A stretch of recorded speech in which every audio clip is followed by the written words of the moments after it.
What is happening, y'all? Cowboy here, and welcome to my review in progress for Tales of Arise. Now, if you've never heard of the Tales franchise, it's very similar to Final Fantasy. For the most part, each of these games are standalone, and there may be callbacks between a couple of them here or there, but you don't need to have any prior experience with the franchise to jump on in. Now, of course, Tales of Arise is the latest, biggest, baddest entry into the franchise, coming out on September 10th on PlayStation, Xbox, and PC. Now, there's a couple big enhancements, in my opinion, for this compared to the previous entries into Tales. The last game we had was Tales of Berseria. I enjoyed Berseria, but this game is on a different level, and you can tell that they really tried to push what they were able to do with Next Gen here. I'm, of course, playing on a PS5, so all footage you're seeing is from that. But just comparing this to previous entries, like Zestria, Berseria, the level of detail is much higher, very significantly higher. These games have always had this very animated look, and I think for the most part that kind of caused them to not get nearly as detailed with the environments, and that's not the case here. The environments are gorgeous, the amount of character detail is gorgeous. You still have the more fun things that Tales games are known for, like the skits and putting on little character costumes and changing up their looks and whatnot. But basically take everything that you enjoy about a Tales game and just expand upon it and make it bigger and better, and that brings us to here. So either way, let's jump in and talk about some more specifics. Now, one of the first things I want to touch on is the difference in graphical fidelity. Now, just to show a more concrete comparison, here is some footage of Tales of Berseria from my YouTube channel. Of course, downloading anything from YouTube, the video is knocked down to 720, so the resolution is going to look a bit stretched since this video is a native 4K, while that clip is not. But even putting that aside, just looking at the environment in general and the amount of detail itself, you can see that there's a couple things here, you know, like there's little variations in the brick, there's a couple flowers, but just the total amount of detail in the world really isn't that high. It's not to say it's bad necessarily, but comparing that to Tales of Arise, you can see that here they have taken a much more meticulous approach to the environment, really paying attention to the detail, and in my opinion, expanding upon the little things, you know, the things that make your environment pop out, kind of the natural singularities, so that everything doesn't just have this uniform look. Now, moving beyond environment detail, it doesn't stop there. I also think that they have made significant improvements into the character detail, the amount of detail on the armor, being able to see separate plates on the armor, being able to see the crease in the dresses, all that stuff. And obviously, we should expect changes like this as hardware becomes more advanced and we see more and more games try to push the envelope with their next-gen hardware. And I mean, I can tell you right now, this game doesn't look as good as, say, Ghost of Tsushima, but at the same time, for the artistic style that they go for, I think they made a very significant improvement here. And one of the best ways to really tell that is if you take a look at Vesperia and Zestria and Berseria. All of those games, there were definitely visual improvements between them. You know, I felt that each of them was a step up from the previous, but if you take the amount of progress they made between Vesperia and Berseria and then compared it just now to Berseria versus this, I feel that this by far has been a more significant jump in just updating their artistic style and really seeing just how far they could push it in terms of level of detail. So either way, from a graphical perspective, I am very happy with how this game turned out. I think it looks absolutely gorgeous, especially because they still maintained that almost anime aesthetic that these games have had, and I think that's one of the things that I've always appreciated a lot about them. Now, moving on from the graphics, let's talk about gameplay, because that is where I feel we've seen the biggest change in Arise compared to previous entries. Now, the core gameplay loop is still there, where you walk into an enemy and you're kind of put into an arena with you and your 3 companions versus the enemy. One of the big changes now is we actually have access to 6 companions, and we can just yank them into battle in the middle of it. So if somebody dies, you can just pull in a party member that hasn't been KO'd. And I may be mistaken here, but I don't recall being able to do that in Berseria. On top of that, the kind of combo flow of going through your combos and doing your art still exists, but it's been expanded upon. Just at a base level, we have a 3-hit combo on the ground, and then we have a 3-hit combo in the air. What this means is you can go 3-hit combo, do an art, chain into a second art that knocks them up into the air, go into a 3-hit combo, do an art combo that's in the air. If you have stuff that's going to restore your points while you're in the air, you can continue that chain on, and you can just do some really sick combos. And that's always been the case with these games, but it's been expanded upon even more. We now have the break mechanic, and each character has a unique break mechanic, which I think is a lot of fun. Alphen's break mechanic downs the enemy so you can get in bonus damage. Shion's break mechanic will knock any flyers out of the air. Rimwell's break mechanic is going to cancel out and silence any casters and steal their spell on top of it. So they've really gone above and beyond here, I feel, in differentiating the characters. Each character has always played very different in Tales games, but now each character very much has their own identity and something unique about them that not just makes them different from other characters, but gives them a particular use case where you want to pull them in and utilize their abilities.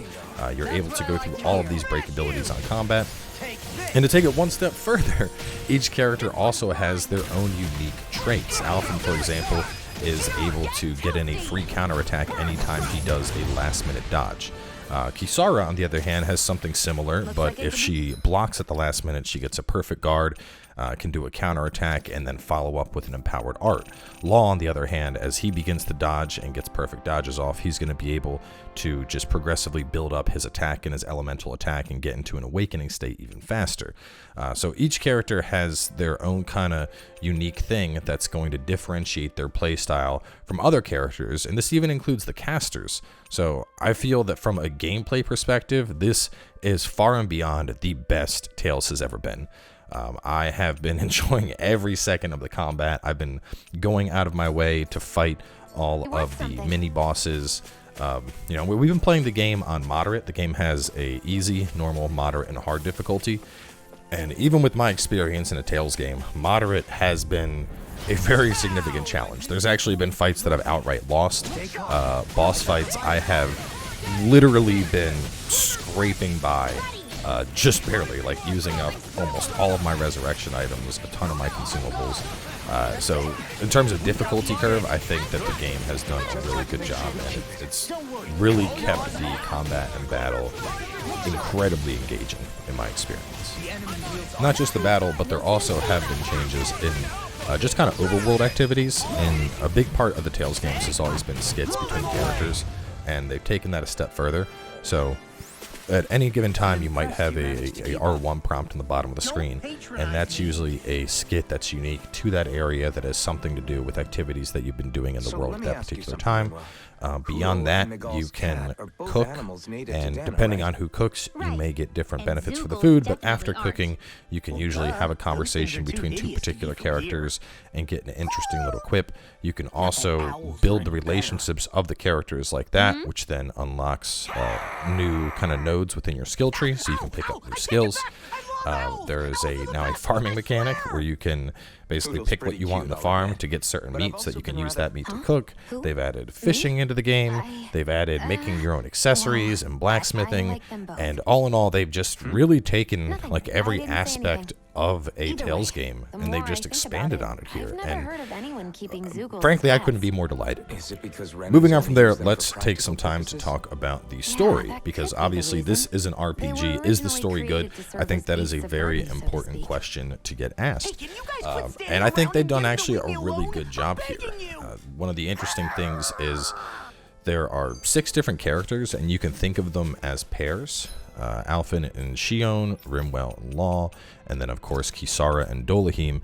And each of these pairs has some kind of unique story and how they know one another. And the game does a really good job of character development here, where each of these characters kind of has their own backstory and their own reasons for fighting, and ultimately they all do come together and they have a common goal that they share, which I'll let you experience that yourself if you decide to play. But I think they've done a really good job of giving each character their own motivations and their own reason for being here, rather than it being a "I'm the chosen one, follow me" type motif, which I think we see that happen a lot in JRPGs.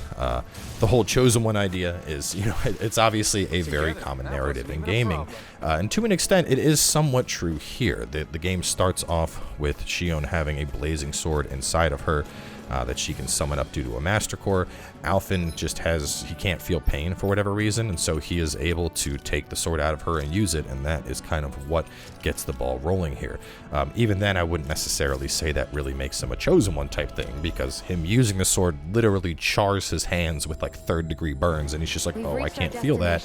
And then afterwards, she has to heal his ass after every encounter. So very much kind of keeping it somewhat grounded. I know it says it's weird to say grounded in realism with a guy pulling a flaming sword from the chest, but he's not just like the chosen one that can wield the sword and the sword chooses him because he's worthy or some bullshit like that. The dude doesn't have much memory of his past. He can't feel pain for whatever reason, and so he literally is able to just sacrifice his body and use this sword because he can't feel that it's melting his hands. So that's really cool to me. I like that a lot. I think that's badass. But to not talk too much about the main pair, there's very, very compelling narratives for each of the characters. So far, I think the interactions with Alphen and Shion are the best, but I just now unlocked both Kisara and Dolahim, and I think their interactions are also going to be really good. Law and Rimwell, they have interesting interactions, but I don't feel that they were as tied together as the other two pairs. But regardless, they both are very much their own character with their own motivations and their own reasons for being there. And I think they've done a really good job with that this time around, because in a lot of the previous Tales titles, to an extent, it's almost like, hey, I'm going on a journey, and a lot of other people are like, well, I'm going to tag along on the journey because why not? And here, to an extent, that is still true. Everyone kind of just goes together and like, well, why don't you join us? But there is still a overarching narrative of overthrowing the lords that brings everyone together, but everyone has their own reasons for choosing to follow that narrative, and I think it's going to go a lot deeper than what I've experienced thus far. As I said, I'm only about 20 hours into this game.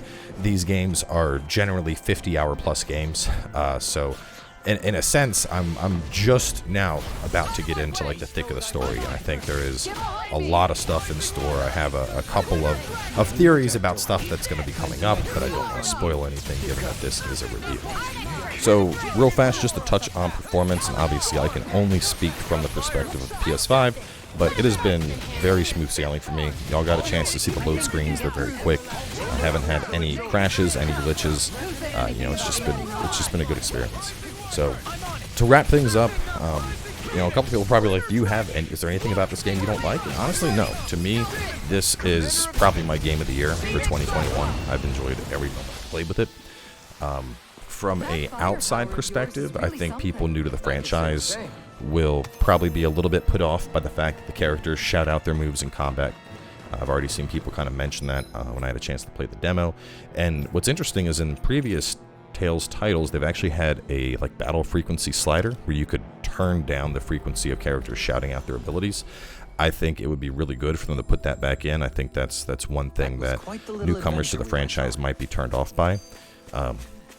I also think some people might be put off a little bit by the new Skit Designs. The Skit Designs are very similar to Scarlet Nexus, where it's almost like comic book snippets and people talking within those little snippets as opposed to like an animated cutscene. But even then, those are two very minor things, and while some people may not be a fan of them, I don't think they detract from the game itself. So, like I said, for me, this is probably going to be my game of the year 2021. I mean, I'm super excited for Elden Ring. That's obviously next year. There's nothing else on deck for the rest of the year that I think I'm going to enjoy as much as I did this. And frankly speaking, if you are a fan of RPGs and you pass on this game just because it's kind of an anime art style, you are 100% doing yourself a disservice. This has been, honestly, right now, I put this ahead of Final Fantasy VII Remaster. So, either way, that's going to wrap things up for me. Of course, I'll have a full Let's Play series for this game that's actually going to be starting the same time this review dropped. But I'm wrapping things up here. So thanks for tuning in, and I'll catch y'all next time.